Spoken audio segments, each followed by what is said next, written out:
দেখো, তুমি যদি তোমার চেস্টকে কমপ্লিট ডেভেলপ করতে চাও তাহলে সবার আগে তোমাকে চেস্ট মাসেলস এর অ্যানাটমি এবং ফাইবার সম্বন্ধে জানতে হবে। তাহলে তুমি তোমার চেস্টকে কমপ্লিট ডেভেলপ করতে পারবে। দেখো, এই যে পাখার ব্লেডের মতন দুটো অংশ দেখতে পাচ্ছ, এটাকে বলা হয় পেক্টোরালিস মেজর। এই পেক্টোরালিস মেজর্স এর মধ্যে তিনটে ফাইবারের ডিভিশন আছে, একটা হচ্ছে আপার ফাইবার, একটা হচ্ছে মিডল ফাইবার, আর একটা হচ্ছে লোয়ার ফাইবার। আপার ফাইবারকে বলা হয় ক্ল্যাভিকুলার হেড, মিডল ফাইবারকে বলা হয় স্টার্নাল ফাইবার, লোয়ার ফাইবারকে বলা হয় লোয়ার স্টার্নাল কস্টাল ফাইবার। ওকে, এবার এই তিনটে ফাইবারের আলাদা আলাদা ডাইরেকশনে মুভ হয়, ঠিক আছে। যেরকম আপার ফাইবার আপওয়ার্ড এবং আউটওয়ার্ড ডাইরেকশনে মুভ হয়, মিডল ফাইবার হরিজন্টাল ডাইরেকশনে মুভ হয়, লোয়ার ফাইবার ডাউনওয়ার্ড এবং আউটওয়ার্ড ডাইরেকশনে মুভ হয়।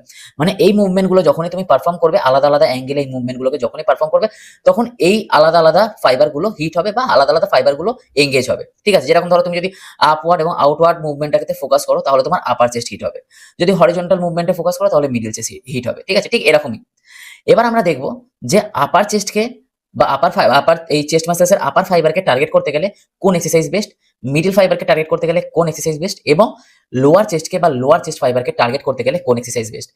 দেখো, আপার চেস্টের জন্য বেস্ট হচ্ছে ইনক্লাইন প্রেস। সেটা যে কোনো ইনক্লাইন প্রেস হতে পারে, ডাম্বেল হতে পারে, বারবেল ইনক্লাইন প্রেস হতে পারে, বা মেশিন ইনক্লাইন প্রেস হতে পারে।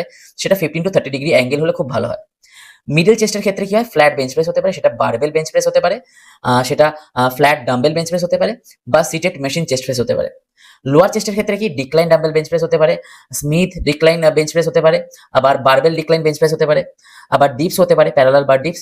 আর একটা হতে পারে, সেটা হচ্ছে standing high to low angle cable chest press, Lin forward পজিশনে, ফুল রেঞ্জ অফ মোশনে। তো এই তিনটে যে প্রেসিং এক্সারসাইজ গুলো বললাম, এইগুলো এই তিনটে যদি তিনটের মধ্যে থেকে, মানে ধরো এখান থেকে দুটো এক্সারসাইজ নিলে, মিডল চেস্টের থেকে দুটো এক্সারসাইজ নিলে, লোয়ার চেস্ট থেকে দুটো এক্সারসাইজ নিলে, তাহলে কি হবে, তুমি তোমার চেস্টের এই যে তিনখানা ফাইবার আছে এটাকে খুব সুন্দরভাবে এঙ্গেজ করতে পারবে, খুব সুন্দরভাবে হিট করতে পারবে, ঠিক আছে। এবারে মিড লাইনের জন্য তোমাকে দুটো এক্সারসাইজ, স্ট্রেচিং বেস দুটো এক্সারসাইজ নিতে হবে। যেরকম তুমি কেবল ফ্লাই নিতে পারো, তুমি ডাম্বেল ফ্লাই নিতে পারো, এই দুটোর মধ্যে যে কোনো একটা এক্সারসাইজ নিতে পারো, বা তুমি একটা কেবল ফ্লাই নিতে পারো যেটা হচ্ছে ইনক্লাইন পজিশনে, আর একটা তুমি high to low cable fly নিতে পারো, একটা low to high cable fly নিতে পারো। সো দুটোও নিতে পারো, একটাও নিতে পারো। তো তোমার ওয়ার্কআউট রুটিনটা ঠিক এরকম হবে: আপার চেস্টের দুটো এক্সারসাইজ, মিডল চেস্টের দুটো এক্সারসাইজ, লোয়ার চেস্টের দুটো এক্সারসাইজ, আর কেবল ফ্লাইয়ের একটা বা দুটো এক্সারসাইজ, ঠিক আছে।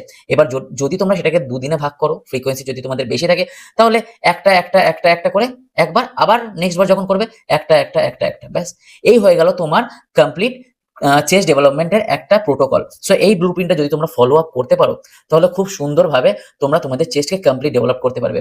আর চেষ্টা করবে সপ্তাহে 2 দিন যেন চেস্টকে ট্রেন করতে পারো। যদি তোমার চেস্ট মাসেলস উইক থাকে তাহলে 2 বার ট্রেন করতে পারো, না হলে যদি তুমি ব্রো স্প্লিট ফলো করো তাহলে একবারই ট্রেন করলেও হবে, ঠিক আছে।